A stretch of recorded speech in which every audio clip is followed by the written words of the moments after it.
tu as mis ton enfant au monde, bien sûr, il est marié, comme on dit quand on vous prend l'enfant quitte la famille pour aller chez le mari. Mais on reste africain, on veut enterrer ma fille, je dois être là, j'ai mon mot à dire, voilà, c'est tout. C'est même pas, madame, c'est même pas par rapport à être africain. C'est par rapport à être humain. Regardez, par exemple, les gens, nous, qui étions dans l'accident ici. Vous ne voyez pas que les grands-parents, ils sont toujours pas là-bas à rendre des petits services, c'est pour voir. C'est pour voir ce qui se passe là-bas. Ils font semblant. Chaque mercredi, c'est moi, la mamie, on laisse les enfants. Même les parents veulent vous voir. Vous puissiez laisser vos enfants là-bas. C'est sournois. C'est juste que nous, on ne comprend pas les histoires. Ces gens-là, ils ont pris tout ce que les Africains possédaient pour le faire chez eux. Bonjour, Harry Love. Hein, les amis, ces gens ici, les Blancs, vous ne voyez pas, les mamies sont tout le temps là. Même une mamie vieille qui accompagne ses petits-enfants à l'école. Les mamies vieilles, elle vient garder, faire les babysitters pour ses enfants. Hein? Oui. Mais bien sûr, hein, bien sûr. Tu as un enfant, tu connais ses habitudes, tu connais ses tics. Donc, quand quelque chose ne va pas, tout de suite, tu vois que ça ne va pas. Même par rapport à la respiration. Oui, tu sais, même moi je donne ici des topos. Madame. Même quand Blanche prêchait, je pense qu'il y a des tics qui montraient qu'elle force quelque chose, à l'intérieur, ça ne va pas. Et tant moi, que je n'ai jamais accroché à ces dires. Jamais. Je n'ai jamais accroché à ça. Et tu voyais que nous, on sait très bien. Je ne sais pas si vous regardez quoi. Il y a des documentaires qui vous montrent. Il y a des enquêtes qui se font pour une personne qui est séquestrée, une personne qui est manipulée, une personne qui est sous emprise de l'autre. Vous allez voir. C'est des personnes qui ont peur. Regardez dans l'histoire de cette femme ici. Elle avait peur quand elle parlait. Elle n'était pas bien à l'aise assise. Elle était traumatisée. C'est comme un enfant qui va faire la lecture et a peur de ne pas bien lire. Hein? On voyait ça, on voyait ça. Ce n'est pas normal. Alors moi, je viens juste taper fort tout sur la table, de dire aux familles africaines, ne regardez pas seulement l'argent. Votre fille est partie, elle valait plus. Ou vos enfants, ou je ne sais pas qui. Oh, Kalouena, je t'embrasse. Ne vous laissez pas acheter par le bien matériel. Surtout. Voilà. Merci beaucoup pour votre intervention, madame. Ok, allez, passez une bonne journée. Merci, bonne journée à vous. Bon courage pour le travail. Merci. Les amis, arrêtez d'être dans des couples toxiques. La vie n'est pas seulement dans un mariage. La vie, elle est... Ma cousine qui est ici, je m'étais de dire son nom. Elle était mariée et je ne pense pas qu'ils allaient ensemble. S'ils ont divorcé, c'est parce qu'ils n'allaient pas ensemble. Avec son mari, il n'avait jamais acheté la maison. Mais seule, elle vient d'acheter sa maison. Même si elle ne m'a pas encore invité pour manger la crémaillère là-bas. Moi-même, je viens avec mes histoires. Je vais faire barbecue là-bas dans le cours. Ma cousine, elle est ici. Elle était mariée. Elle était mariée à son mari. Elle est ici. Elle-même, elle se reconnaît. Je coupe ta tête. Et ton nom, je mettais. Elle était mariée. Elle avait des enfants. Elle a divorcé. Quand elle était avec son mari, elle n'avait pas de maison. Seule, elle a acheté une maison. Vos vies ne vaut pas le mariage. Vos vies ne valent pas le mariage. Vos vies doivent être vécues. Vous devez vivre. Les femmes. Vous devez vivre. Et puis elle a quitté le mari qui est devenu au sommet. Hein. Elle est partie, le mari est au sommet. Hein. Ils se sont divorcés, le mari est au sommet des sommets. Hein.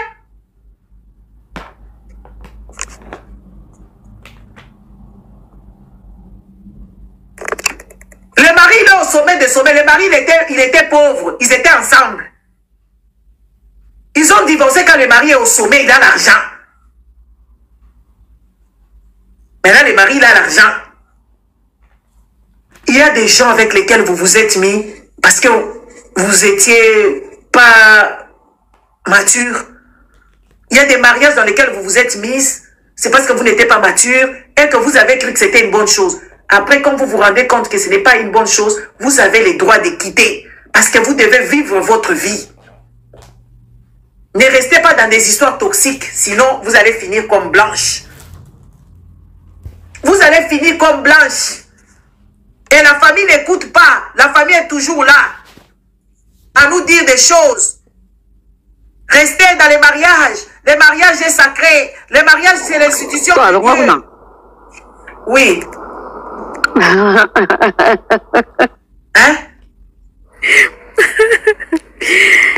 Kalena, tu vas bien? Oui, je vais très bien, ma chère. Moi aussi, je vais bien. C'est vrai. Ce que tu dis, c'est très triste. Je croyais en ce pasteur. Et pourtant, minico-catholique. Je le suivais, je l'écoutais. Mais il y a eu un moment donné, on voyait dans Maman Blanche qu'elle n'était pas heureuse.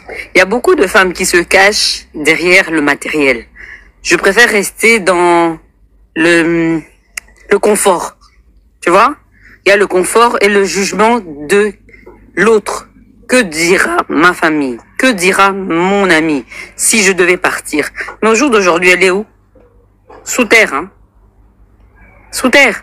Et c'est bien triste que sa famille, sa propre famille, n'a pas pu revendiquer ou même voir le corps. Je reviens un peu sur ce que tu as dit au tout début. Moi, j'étais dans le train, je revenais du travail. J'ai suivi quand tu as parlé du deuil. Tu ne sais pas faire un deuil tant que tu n'as pas vu le mort. Non. Toi, ça, tu es parti, hein? Ah oui, hein? Mais moi, quand papa est décédé, j'étais ici malade. Donc pour moi, je vis toujours en me disant, je suis en Belgique, papa est à Lubumbashi. Ah, ça c'est une réalité. Ah, tu vois un peu. Donc ça, là, quand tu as dit ça, ça m'a... je sais pas, c'est un truc que j'ai jamais accepté. Et dire que je suis allée à Lubumbashi maintes fois, chaque fois que je vais à Lubumbashi, je ne manque pas d'arriver sur sa tombe. Je vois sa tombe, mais je me dis non. Il est là quelque part, je vais rentrer à la maison, je vais le retrouver, on va se voir quelque part. Comme d'habitude, je me dis, allez, viens, on va boire un petit coup. Mais je n'accepte pas qu'il soit plus là. Parce que j'ai quel âge? Mais je n'accepte pas le deuil. Je n'arrive pas à faire le deuil. Mais au jour d'aujourd'hui, la famille de Maman Blanche veulent faire croire qu'ils ont fait le deuil pour qu'aujourd'hui qu'ils se réveillent, disons que, et revendiquer. Mais attendez. Il se complaignait dans quoi? Dans le confort que Marcelo leur offrait. Non, même pas, on leur a rien donné. Bah, ah non, peut-être, on ne sait jamais, hein. Mais non, on ne sait jamais. On ne sait jamais. Peut-être qu'ils avaient quelque chose en retour. Mais elle, si belle qu'elle était, elle a accepté de souffrir en silence au point d'y laisser sa propre vie. Rien que même pour ses propres enfants. C'est vrai, là, il faut vivre sa propre vie. Pas vivre parce que je dois vivre pour l'autre, non. Là, je suis pas d'accord. Non, non, non. Je te rejoins. Je vis pour moi-même d'abord.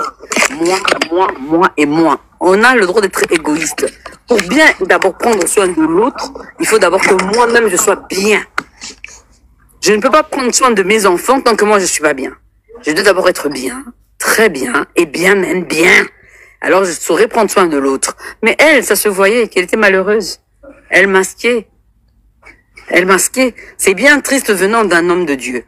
Bon, quoique je commence à douter, pour moi, je dirais, un peu comme les autres ils disent, c'est un influenceur. C'est regrettable. C'est regrettable. Merci beaucoup, Cadwin. Allez, bisous. Bisous, bisous. Nina, tu as un chat. Viens prendre aussi le mien, le Naruto. Comme ça, moi je vais en vacances. Ah, tu vas en vacances, on va en parler. Ben, ok, on en parle. On en parle. Je fais monter chacun, une personne par une personne, comme ça, voilà. Merci beaucoup, Cadwin. Ciao, oui, ciao. Monter là-dedans. Vous n'êtes pas abonné ici, j'aime pas monter les gens qui ne sont pas mes abonnés, parce que voilà. Ok, bonjour. Voilà, c'était par mes gardes, je le savais. La madre, je te fais monter.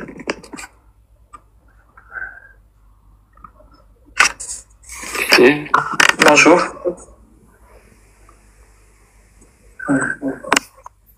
Liliane. C'est par erreur, maman Gigi. Ok, pas de souci.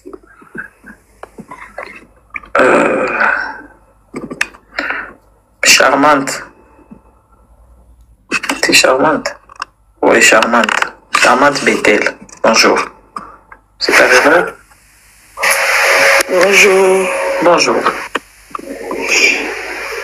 Bon,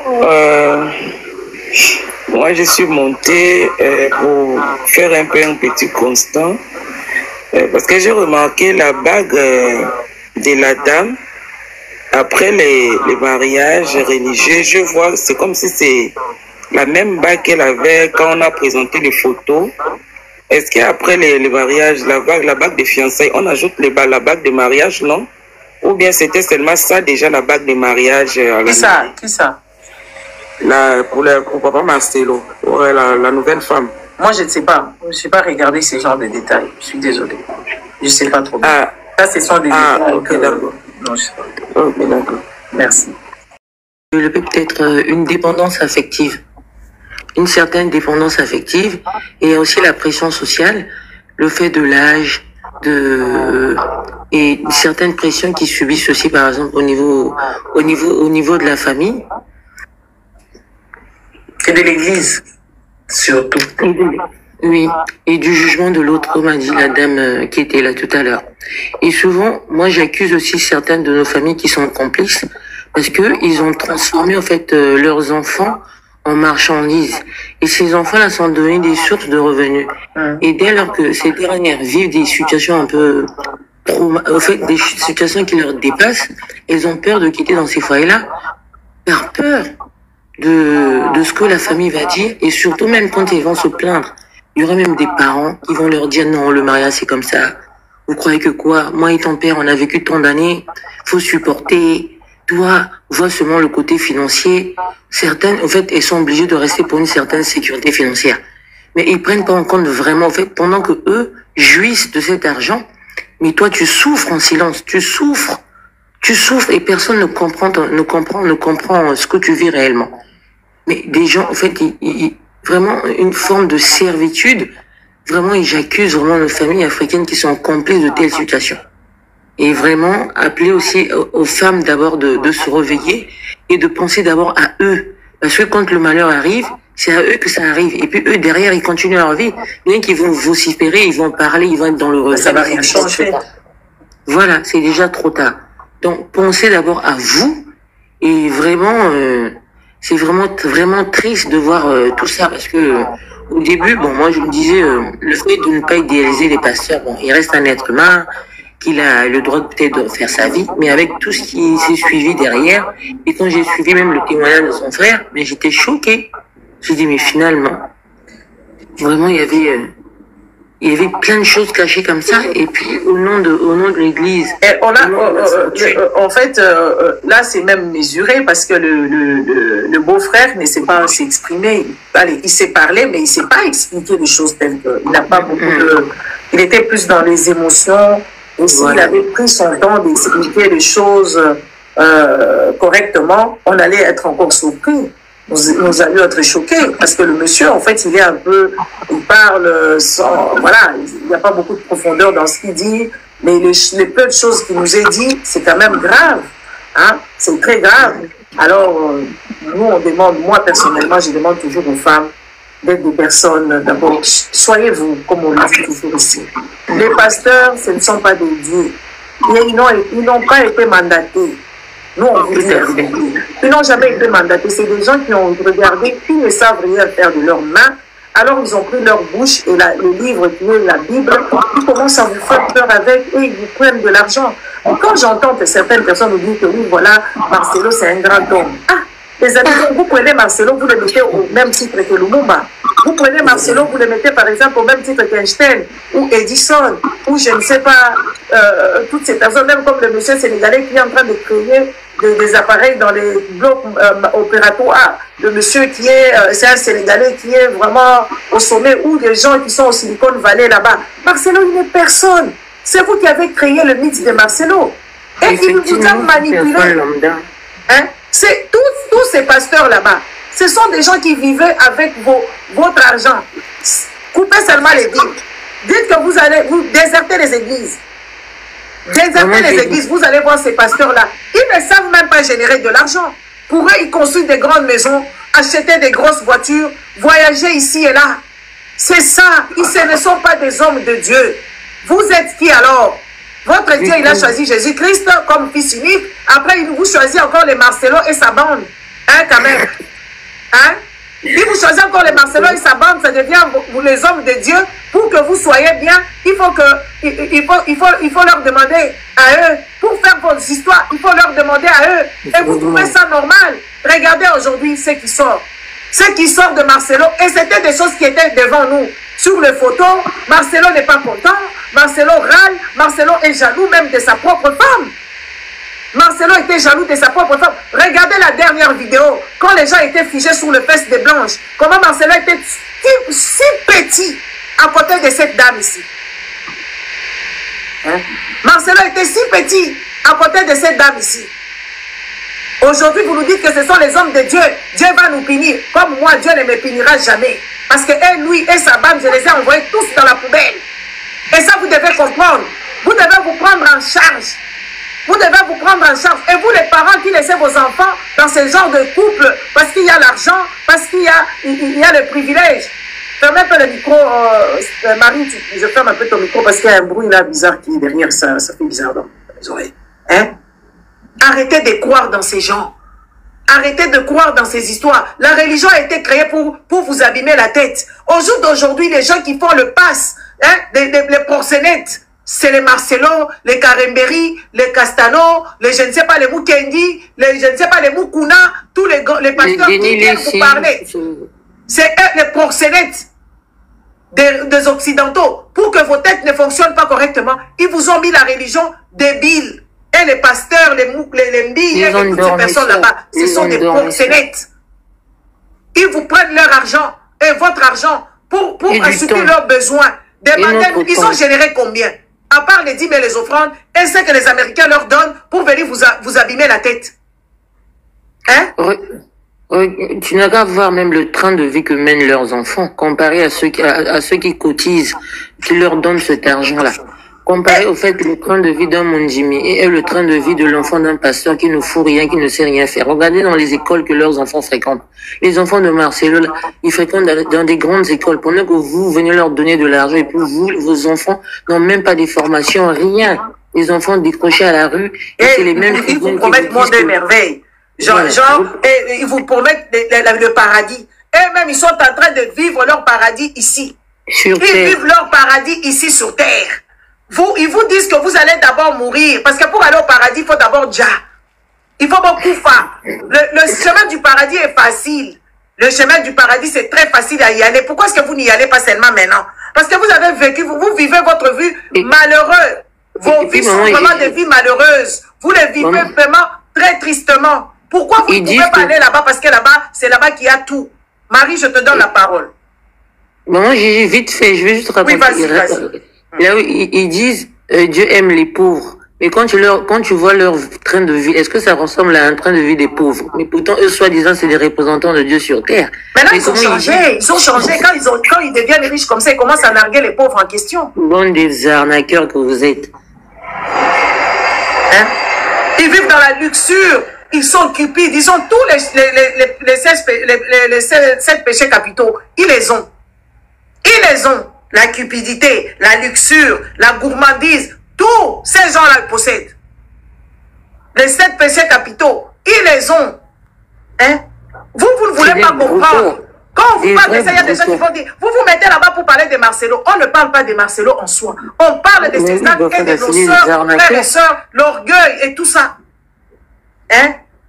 Ils ont emprisonné beaucoup de personnes dans leurs églises pour que ces gens-là ne vivent pas. Regardez par exemple Joël Tatou. Joël Tatou, là, les Francis Tatou. Un pédé de son âge, un Woubi. Woubi.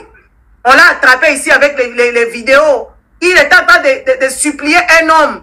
Mais vous allez encore là-bas. Un monsieur qui vous manque, oui, voilà, il y a de l'argent qui sort dans vos téléphones. Il y a des unités, genre les unités téléphoniques ou les mégas ou je ne sais pas, les gigas. Ça rentre dans vos téléphones. Vous acceptez ces imbécilités. De loin, comme ça, on peut charger nos téléphones. Ils connaissent vos numéros. Ils chargent votre... À quel moment vous êtes devenus des gens idiotes comme ça? Des personnes aussi idiotes. À quel moment vous faites des choses comme ça? Et vous acceptez des bêtises comme ça? Genre, vos téléphones, oh, regarde, dans le téléphone, il y a des unités. Mais ils ont vos numéros de téléphone. Ils ont chargé ça pour vous. Les gens sont devenus des zombies. Oh non, il y a quelqu'un qui est à l'hôtel, on appelle. Oui, Dieu m'a révélé. Monsieur, tu es dans un hôtel, non? À telle adresse, des comédiens comme ça. Ils viennent, ils font leur comédie, vous les applaudissez. Lui, quand il voyage avec sa maison. Si à part, il n'a pas acheté. Ce petit garçon-là, à la con là, ces petits cons là des tatous. Comment il peut endoctriner autant de personnes, des jeunes qui ont fait des études? Vous ne savez même pas d'où il sort. Il a apparu comme ça. Il a apparu comme ça en faisant des miracles là-bas. Et vous vous embrigadez dans ce genre de choses. Il a bastonné sa femme jusqu'à la faire avorter. Pas une fois, pas deux fois. Sa première femme là-bas, elle a été bastonnée par Tatou. Quand elle tombait enceinte, Tatou l'a bastonnée. Hein? Joël Tatou, pourquoi est-ce qu'il a été divorcé? Il a divorcé pourquoi? Il bastonnait sa femme. Il a traumatisé cette dernière. Et la femme a eu de fausses couches à cause de bastonnage. Vous êtes au courant ou pas? Vous êtes au courant ou pas? C'est quoi mon pays? Mon pays souffre de ces genres de personnes. Péniel est venu, a dit des choses ici. On l'a qualifié voilà, que sa tête n'allait pas bien et tout ça là. Mais au moins aujourd'hui, comparé à tout ce qu'on voit, on dit qu'elle avait raison, hein, bien que. Et puis il faut dire, même cette fille. Les victimes des pasteurs, elles sont pas soutenues par le peuple. Non, du tout. Du tout. On a vu Eliane, non soutien. Mami Chibola, non soutien. Qui encore? Péniel, pas de soutien. Et vous savez combien de femmes qui sont comme les Péniel, si on avait soutenu, moi j'ai soutenu ces filles-là, je les ai soutenues. Mami Chibola, j'étais en contact, je l'appelais au téléphone. J'ai passé des heures au téléphone avec elle, de la convaincre, de se recadrer, de faire des thérapies, de s'éduquer pour qu'elle fasse des choses. Elle a fui.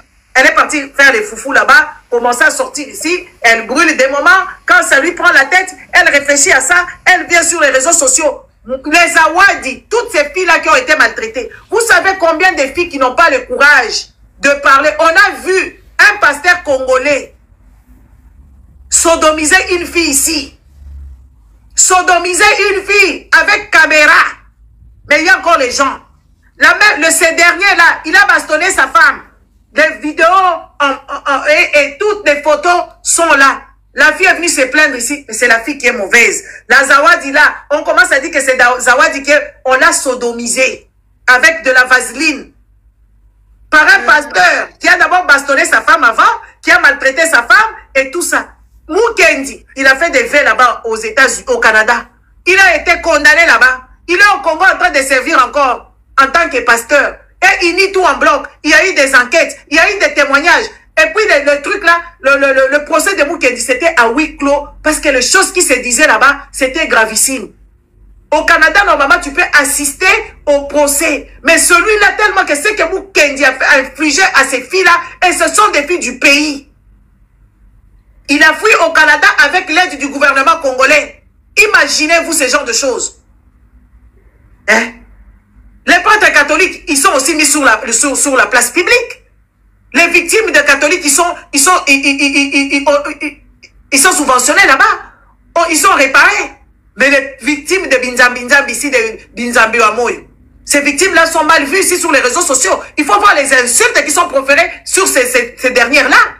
Les filles qui ont dénoncé, vous savez combien de femmes qui sont encore là-bas dans les églises, dont ils sont maltraités par les pasteurs, violentés par les pasteurs, faire tout ce que les pasteurs leur ont pris comme leurs objets sexuels. Moi, Gégé, en fait, moi, ce que je déplore aussi dans notre communauté, à croire que avoir une certaine notoriété devient un totem d'humanité. Et quand tu es célèbre, tu as une certaine notoriété. Donc, du coup, tu deviens sans péché, tu deviens sans tort, on peut plus rien te reprocher parce que quoi? Tu es célèbre. C'est tout à fait absurde. C'est tout à fait, au contraire, ces gens-là, c'est eux vraiment qui commettent des vices, ils ont vraiment des vices, qui commettent des actes irréparables, parce que quoi, ils se cachent, ils ont tellement des carnets d'adresses. Normalement, dans un pays sérieux, un Marcelo vaut quoi, par exemple? Il vaut rien du tout. Il parle pas bien. Il vaut rien du tout. Il n'a pas des idées en place. Il parle comme un enfant. Voilà, j'ai pas beaucoup de temps, je dois partir, je donne à Lilov et puis je conclue et tout. Merci beaucoup, tu as une idée en place. Vraiment, merci, je descends. De rien, ma chère. Bonjour Juste, bonjour Armin. Au fait, moi j'allais dire ceci, j'ai écouté un peu je suivais un peu les bribes d'intervention du grand frère de Blanche. Moi, par là, je vais interpeller nos familles. Chère famille africaine, s'il vous plaît, que vous soyez en Europe ou en Afrique, n'abandonnez pas vos enfants. Parce que tout ce que Blanche a vécu, comme vous avez dit tout à l'heure, quand tu regardais Blanche comme ça parler, tu sentais que c'était une personne séquestrée. Tu sentais que cette femme, elle n'est pas elle-même. C'était vraiment comme une petite fille qui a peur de son bourreau. Parce qu'à chaque fois qu'elle voulait prendre la parole, elle regardait d'abord son mari et après elle parlait. Et d'où toi, une personne entièrement constituée, tu peux te permettre de dire, ouais, moi je vis que pour mon mari. Moi je n'ai pas de rêve, moi mes rêves c'est que mon mari. Donc du coup, grand frère, moi je tiens pour responsable la famille des Blanches. Comment vous aurez pu abandonner votre enfant comme ça? Comment vous avez abandonné cette fille-là aux mains de ces messieurs? Sachant que vous tous pratiquement, vous étiez là-bas à Kin. Écoutez, il y a des choses qui font peur à nos maris. Hein. Moi, je suis mariée, ça fait 15 ans. Il y a des choses qui font peur à nos maris, juste de savoir que toi, tu as une famille qui est présente. Juste le fait que Mobal Inayo, il sait que vous avez une tata moissi qui est très matata. Vous avez un grand frère chez qui on ne rigole pas, il y a des choses. Il ne peut pas se permettre de te le faire. Juste parce qu'il sait que toi, tu as une famille présente. La maman de Blanche, elle est très responsable. Comment toi, maman, tu es à Kin? Tu n'as même pas accès à tes petits-enfants. Parce que si cette maman-là partait chez Blanche étant que maman, je viens, comment on dit, je viens couver mes petits-enfants, elle aurait pu, avec sa flamme maternelle, elle aurait pu détecter les choses. Et elle aurait peut-être sauvé sa fille. Donc, chers parents, quels que soient les conforts dans lesquels vos enfants vivent, moi, je ne peux pas trop condamner Blanche. Parce que c'est qu'elle a vécu. Vous savez, quand quelqu'un est séquestré, quand quelqu'un est endoctriné, elle n'est même pas consciente de sa situation. C'est comme si dire à Blanche, ouais, elle pouvait sortir et tout. Non. C'est comme si on demandait à un prisonnier qui a le pied et les mains attachés, lui dire, ah, mais toi aussi, tu as fait longtemps en prison là-bas, pourquoi tu sors pas? Mais c'était plutôt à sa famille. C'était plutôt à ses amis. La copine qui est partie laisser le job de fleurs là-bas. C'était à elle de la faire comprendre, ne serait-ce qu'en son bourreau Marcelo. Ce que tu fais là, c'est pas bien. Libère l'enfant d'autrui. Et voilà, aujourd'hui, Blanche, elle meurt. C'est vrai, ses sœurs viennent demander de comptes, de matériel. Mais quand on regardait cette femme-là, elle avait quoi? Rien. Quand on regardait, elle avait quoi? Rien. Elle n'avait même pas une chaussure de marque. Même une chaussure de 14, elle n'avait pas. Même le sac à main, là, je ne sais même pas si ça ressemblait à quoi ce sac à main. Même sac à main comme ça, elle n'avait pas. Même sac à main au quartier, elle n'a pas. Même sac à main mon griffe, elle n'a pas. Elle n'avait pas. Même sac à main mon griffe comme ça, elle n'avait pas. Elle n'avait pas. Blanche n'avait rien. Mon griffe comme ça, sac à main mon griffe, elle n'avait pas. Elle n'avait rien. Ces vêtements-là, on voyait ses mains comme ça. Même ces wax-là, c'était pas. Même ces wax-là, c'était pas des super wax. Même portefeuille Hermès, elle n'avait pas. Elle n'avait pas. Elle n'avait pas. Même les lunettes même comme ça. Foulard Hermès, elle n'avait pas. Même foulard Hermès, elle n'avait pas. Même foulard Hermès, dans son sac à main, Blanche n'avait rien. Foulard Hermès, c'est Hermès, c'est pas faux. Attendez. Oui, c'est le carré. C'est le carré Hermès. Les carrés, par les carrés d'Hermès, elle n'avait pas. Attendez, carré d'Hermès comme ça, elle n'avait pas. Attendez, c'est où même c'est le fait carré d'Hermès, elle n'avait pas. Oui, elle n'avait rien, cette pauvre fille. Elle avait rien. Et puis, au-delà de tout, quand on écoute le témoignage de Marcelo, l'âge à laquelle il a pris en mariage Blanche, c'était innocente. Moi, je pense, une fille de 25 ans, pour moi, c'est encore un enfant. C'est encore un bébé. Elle n'a pas assez de maturité. Et du coup, si la pauvre tombe dans le bras d'un manipulateur, hey, maman Gigi, tu fais les matalana. Je fais les matalana, il faut moi que je fasse les matalana parce que les gens jouent beaucoup avec moi. Regardez. Même carré, comme ça. Même ça, elle n'avait pas. Elle n'avait pas, c'est ça. Parce qu'elle avait ça, elle n'avait pas. Elle n'avait pas, ça ne se voit pas parce que c'est clair. Moi, j'aime bien les histoires sobres. Elle n'avait pas. Elle n'avait pas, ça reste dans mon sac. Quand je pars faire ma talana, je tiens comme ça. Quand je pars là-bas, c'est en soi. Regardez les goûts de ça là. Même sa poche, mon griffe. Blanche n'avait pas. Elle n'avait pas ça comme mon griffe, elle n'avait pas. Regardez les goûts des sacs comme ça là. Et quand tu sors comme ça, tu vas faire tes courses comme ça. Et que tu es en jean comme ça, tu te balades dans les bulles de Bruxelles comme ça. Blanche n'avait pas, à part ces wax là moches, qui n'est même pas des super wax, c'est des 200 €. Elle n'avait pas, mon. La pauvre dame. Elle n'avait rien de. Elle avait. Chère femme, disait pour vous. Non. Chère femme, soyons intelligentes. Mon griffe, qu'elle n'a pas. Attendez, ton bois, Kabilo, quoi, il y a quoi boire. Il y a quoi boire, il y a quoi c'est là, le pauvre on a laissé dans le petit peu, même carré, elle n'avait pas encore ça. Elle n'avait pas les carrés d'Hermès, elle n'avait pas. Elle n'avait pas. Bon, ça caracalarangaye, toko ya la bino benza, toko ya la bino toko, toko ya sikoyo. Boy, elle n'avait pas. Elle n'avait pas. Elle ne connaissait même plus les belles choses. Oui, parce que pour avoir aussi, tu peux avoir l'argent, mais tu ne connais pas les belles choses parce que le mari, il ne peut pas sortir. Vous savez, au Congo, il y a des gens et des gens. Il y a des gens qui ne peuvent pas sortir même 5 000 euros. Comme Marcelo ne peut pas sortir 5 000 euros pour acheter un sac à main. Il ne peut pas. Cette pauvre femme ici, elle n'avait rien du tout. Bijoux, on dit que c'est les péchés. Ça, c'est les trucs. Et quand il a pété ma casse, elle a dit que de l'autre, je fais peur au chat. Vas-y, Arlie Love, c'est pour rigoler, mais c'est vrai. Vous voyez, cette pauvre femme, elle avait rien. Elle avait rien de chez rien. Elle avait même pas une vie à elle. Et tout ça, c'est la faute de la famille. Je suis désolée, la famille de Blanche, c'est votre faute, c'est la faute des amis. Et puis, chère femme, quand on est dans le foyer, essayons de vivre pour nous. Quand ton mari te gagne 100 francs, toi, dans les 100 francs là, essaye de mettre 10 francs de côté pour toi-même. Même pas pour ta famille, ne serait-ce que pour toi-même. Apprends à faire tes économies, apprends à investir par toi-même d'abord. Voilà. Et puis au-delà de tout, les gens qui ovationnent Marcelo. Moi que Marcelo se soit marié après 6 mois, après 3 mois, après 2 mois, je m'en fous. Parce que même moi-même, j'ai toujours dit à mon mari, aujourd'hui tu décèdes, je vais te pleurer pendant 6 mois. Au bout de 6 mois, je trouve un copain. 6 mois après, on va à la mairie. Parce que moi, je ne saurais pas vivre dans la débauche. Donc, tu auras 6 mois de deuil. Au bout de 6 mois, je vais passer à autre chose. Moi, je ne condamne pas ça. Mais c'est la manière dont les choses ont été faites. Yo kabasien tembe. En tout cas, on va aller dire bango yo. Oui. 6 mois.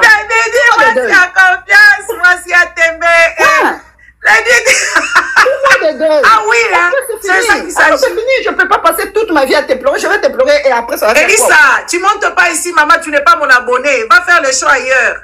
Et même si Marcelo, pour revenir aux gens qui disent, ouais, même si Marcelo pleurait Blanche pendant 6 ans, pendant 7 ans, ça n'allait pas la faire revenir. Ça allait surtout pas changer l'image de Marcelo dans nos têtes. Parce que pour moi, ces petits bouts d'hommes-là, c'est un bourreau, c'est une personne méchante.